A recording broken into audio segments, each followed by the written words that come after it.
Hello.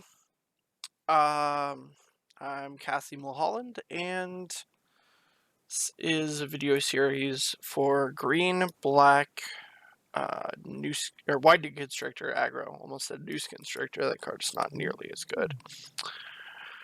This is a deck that did pretty well at the Pro Tour.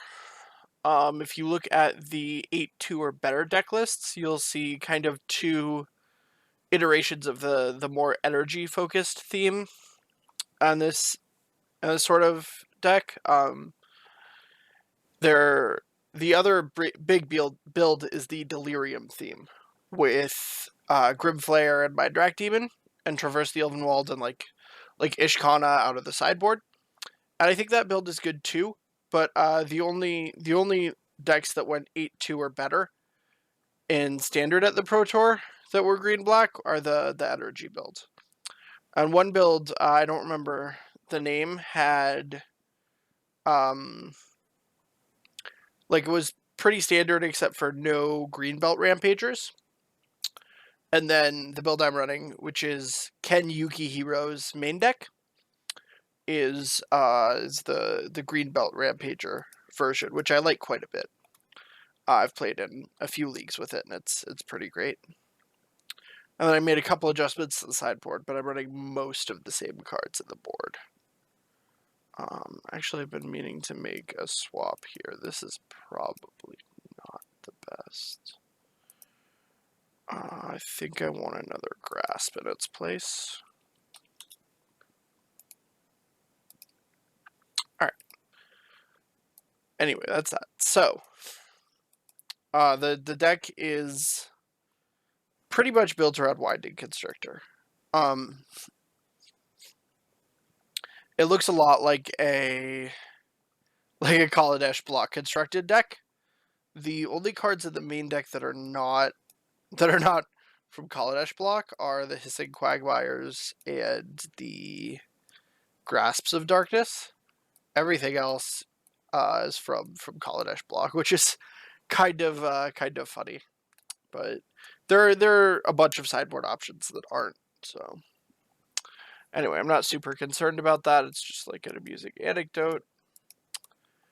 Let's talk about the theme of the deck. It is definitely an aggro deck, especially the Rampager version. And you're trying to synergize with Noose Constrictor.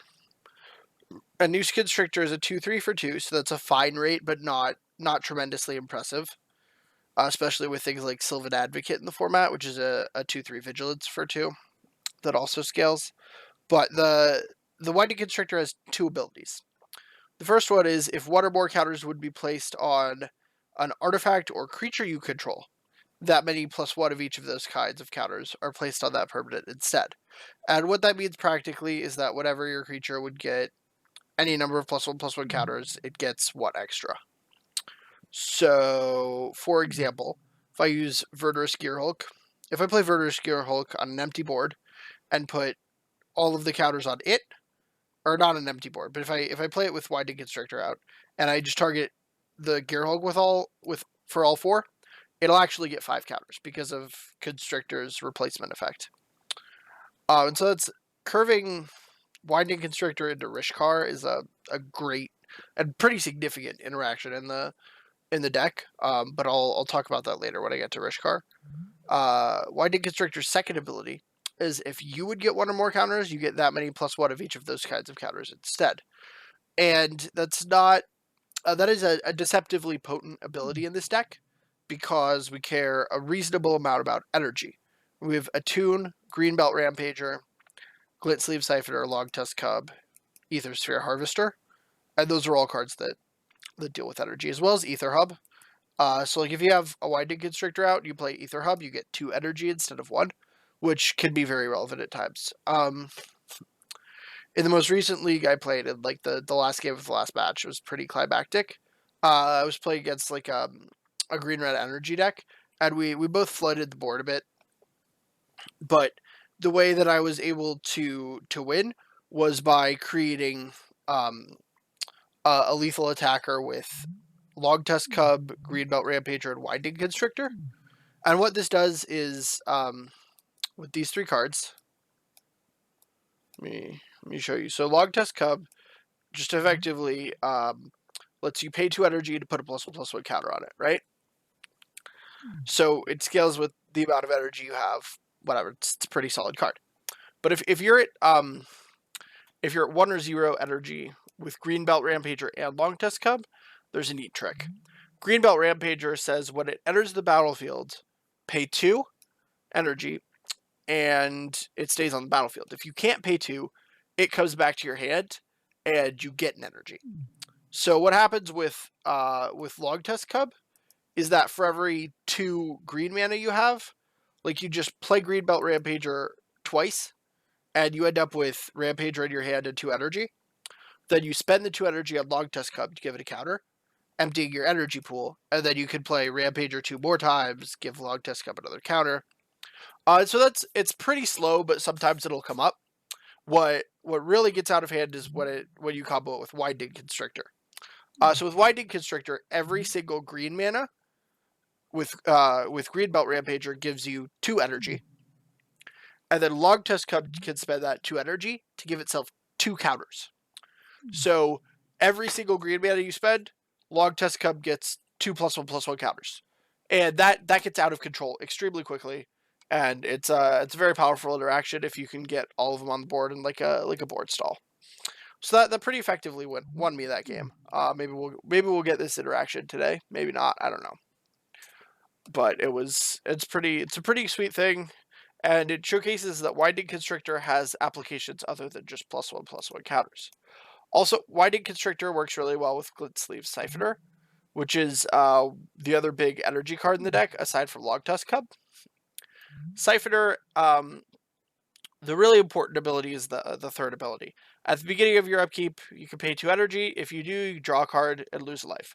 That's in addition to the card you draw for your draw step. So you're effectively drawing 2 cards a turn at the cost of 1 life and 2 energy. Siphoner sticks around.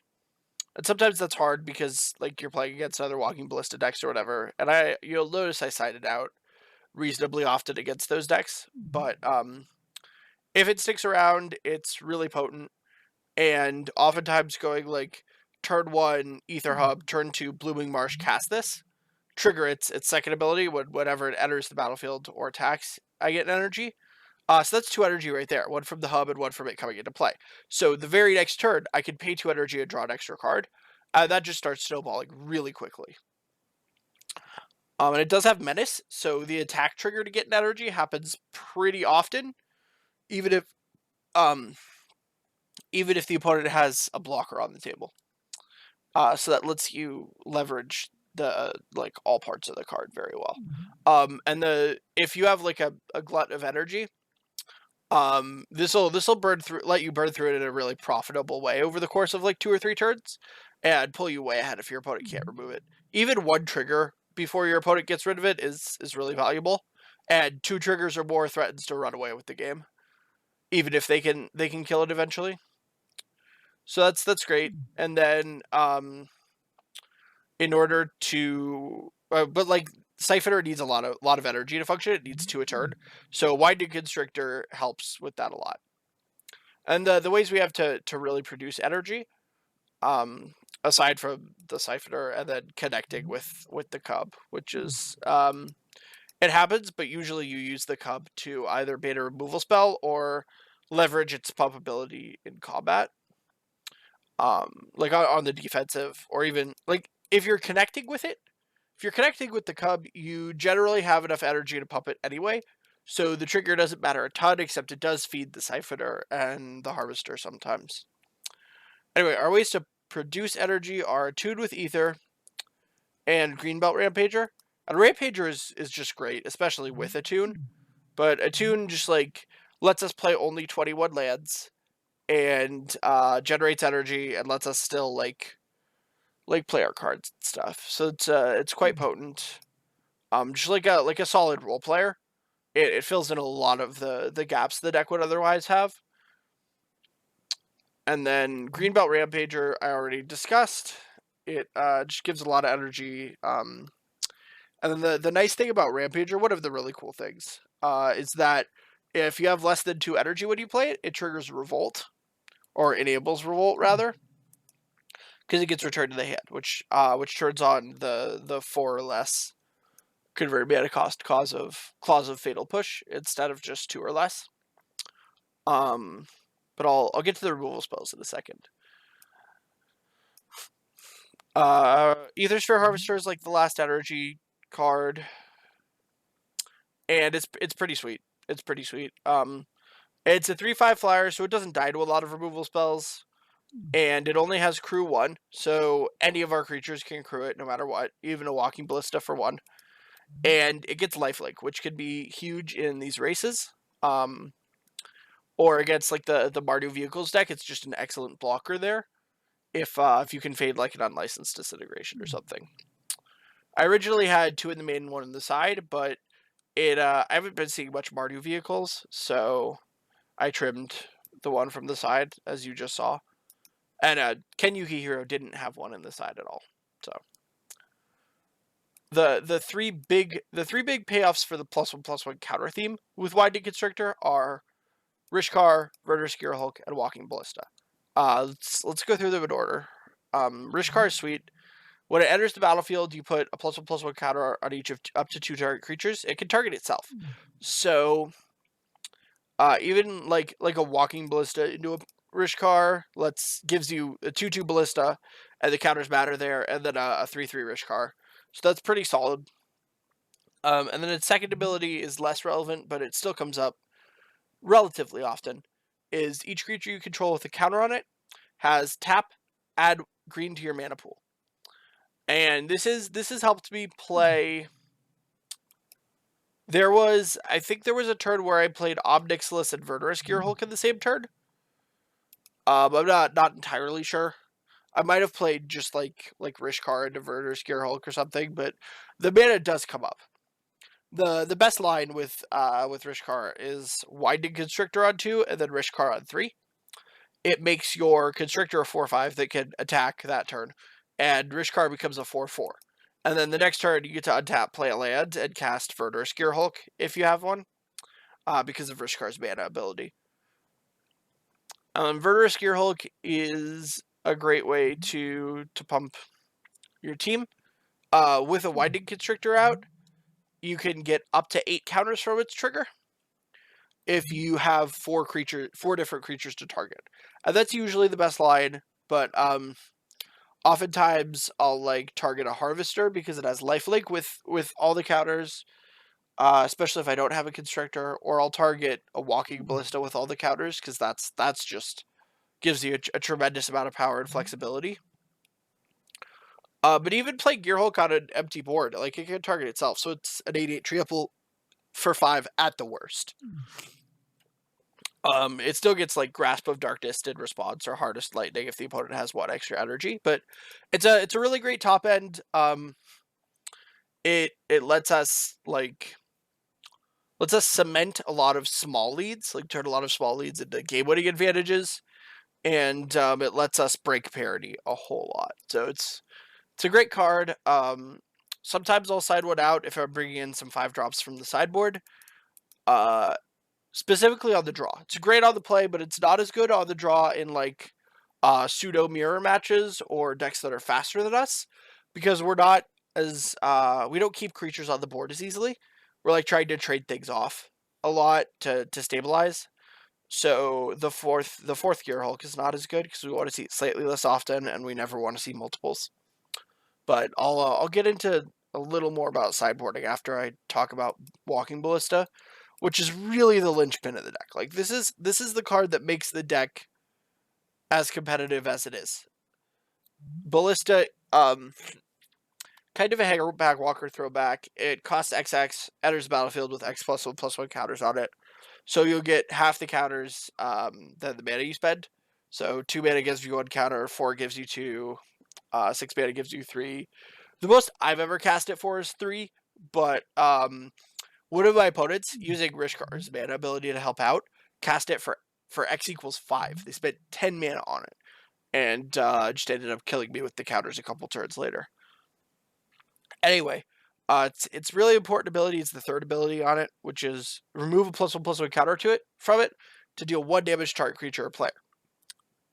Now, if you play it for 1, that would ordinarily kill it. But we have Rishkar, Verdurous Gearhulk, and Winding Constrictor to give it extra counters, as well as its own second ability, which is 4 mana, put a +1/+1 counter on Walking Ballista. And again, that might seem a bit steep until you consider Winding Constrictor, and until you consider this deck's ability to kind of slow down the game. A lot of the times you have an extremely big board presence, but your opponent does too, and like we don't have a ton of removal, so you won't be able to like break through that board stall necessarily, except with big creatures. And Walking Ballista helps be like a pseudo removal spell. You could add a counter, you could remove it to kill a 1-drop, or over 2 turns, or like a 1 toughness creature rather. Over 2 turns, you could add 2 counters, remove both of them to kill like a 2 toughness creature, etc.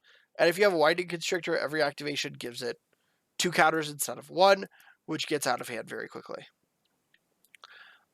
In another game I had with this deck, I had like 2 Winding Constrictors out, and so it's at 6 mana. So instead of casting Walking Ballista for X=3 and getting 5 counters, I cast it for X=1, which means it comes in with 3. And then I activated its ability with the remaining 4 mana to give it 3 more. So gave it an extra counter, which is pretty solid. But that's the kind of line that you have to be aware of, because it can like get you enough value to make the difference between winning and letting your opponent claw back into the game. But it's also much more risky if your opponent has removal up. The removal suite in this deck is a little sparse in the main board, and it gets a lot better in the sideboard, because we have like complements to the removal already there, some murders and some Omnics and stuff. But in the main board, we just have 3 Fatal Push and 2 Grasp of Darkness. Fatal Push, like 1 black, destroy target creature with converted mana cost 2 or less. And then Revolt, if you have Revolt enabled, it lets you destroy something with converted mana cost 4 or less. Which is, most of the creatures you're wanting to destroy have CMC 2 or less. You're looking to kill like your opponent's Servant of the Conduit, or their Winding Constrictor, or their Walking Ballista. But occasionally your opponent will play something you care about, like a Tireless Tracker, and you have to kill that. And that's kind of it's kind of hard to leave on the table. So being able to turn on Revolt is pretty important. Walking Ballista is one of the ways to do it. It's not the best unless you have other targets. Like, unless you actually want to use the counters to kill things, it's not the best way to turn on Revolt, but sometimes it's necessary. And then, of course, Greenbelt Rampager, which I mentioned earlier. You could also Fatal Push after your opponent kills one of your creatures, either in combat or with a removal spell. And that's fine. And then 2 Grasp of Darknesses round out the removal suite. Grasp is just a pretty effective card. It always kills Felidar Guardian, as opposed to like Fatal Push, which doesn't always. And then it's just another way to take care of Heart of Kirin if your opponent doesn't have Veteran Motorist or Napala. So it's a pretty solid, versatile removal spell, but it's not as efficient as Push, which is why we're playing the more pushes and fewer grasps. The sideboard. Oh, well, let me talk about the mana base real quick. It's pretty easy. We just have like Hub is often better than dual land because of all of our energy cards. And then Blooming Marshes is a dual land that comes into play untapped, and Hissing Quagmire comes into play tapped, but it becomes a creature. This can be relevant because, like, on 6 mana, we can animate Quagmire and then tap it and the other 2 mana and play Rishkar, and put a counter on Rishkar and the Quagmire to get the most off of Rishkar's ability if we have an otherwise empty board. So that some of those lines are important, or like on 8 mana, we can do that with the Verdurous Gearhulk, things like that. So it could be, Quagmire can be more than just a 2/2 with Death Touch in this deck, but often it's just a 2/2 with Death Touch, and that's still great. So the sideboard is it's pretty cool. We have a variety of answers. We have like Natural State and Appetite for the unnatural against artifacts and enchantments. The split is because Appetite is a lot better against like Gear Hulks and such. And I might bring this in against the mirror sometimes. Appetite also deals with opposing flagships, which can be a pain. Things like that. And it gains life, which is important. Natural State, well, important in some matchups. Natural State is solid. Which does a very efficient, easy to cast spell. Gets the job done. As far as other removal, we have like the 4th Fatal Push, the 3rd Grasp, and 2 copies of Murder. Murder's for bigger things that Fatal Push and Grasp can't always kill, like Gear Hulks, Mind Rack Demons, things like that. In terms of like, I guess Sky Sovereign is kind of a removal spell as well. Take care of those pesky X3s. Because you get a trigger when it comes in and when it attacks, you get a lot of value off of it. It can completely swing the game in your favor if your opponent's board presence isn't tremendous. If you're a little bit behind, Sky Sovereign is great at flipping that around. If you're a lot behind, then Sky Sovereign is not very good. Because it requires creatures to crew it. It has to attack to get the trigger. So that basically means that you're crewing it with a creature and you're attacking it, and so you're losing it as a blocker plus the creature you crewed, and you do get to deal 3 damage, but it can be kind of a mess. It's fantastic at dealing with Planeswalkers, though. Transgress is just typical draw spell, or typical discard spell rather. Sorry. Deals with Fumigate, Glimmer of Genius, either half of the Saheeli or Felidar Guardian combo, things like that. I'm only really bringing it in against dedicated control decks because I don't want to lose a ton of tempo by casting it in the pseudo mirror or the mirror. But against decks that are significantly slower than us, Transgress is just fantastic because it lets us create a hole based on the composition of our hand. Lifecrafter's Bestiary is an interesting one. It's basically just card advantage. Scry's 1 every turn, and then whenever we cast a creature spell. So it doesn't matter if the creature resolves or enters the battlefield or whatever. So whenever we cast it, we can pay green and draw a card. And that can give us a lot of advantage over the course of a game if we're playing against a control deck. 3 extra cards from it and 3 scries is really significant. Sometimes we get even more. And drawing cards with it snowballs into more drawn cards. And then we have Liliana, which is both functions as a removal spell and a recursion engine, which is great in the matchups like the mirror, where we they have a fair number of X1s, especially if they're running Siphoner as well. But Liliana's +1 also bricks Grimflayer, so they don't get the trigger, and it definitely picks off opposing Walking Ballistae, I think, and stops it stops Winding Constrictors from being able to get in for damage, etc. But its -2 is great because the mirror can shift from tempo to card advantage depending on the texture of either player's hand. So being able to get back a creature multiple times, or to get back multiple creatures over the course of a couple turns, is extremely relevant. One of the great things that you can do with Liliana is turn Ballista into a recurring, albeit expensive, removal spell. You play it, you minus it to kill 1 or 2 things, then the next turn you return it with Liliana, play it again, wash, rinse, repeat until your opponent has no creatures on the board. Obnixilis is a great card in again, in the tempo-based and grindy-based matchups, the matchups that shift around a bit, because he can destroy creatures or draw cards. All right, that's the deck.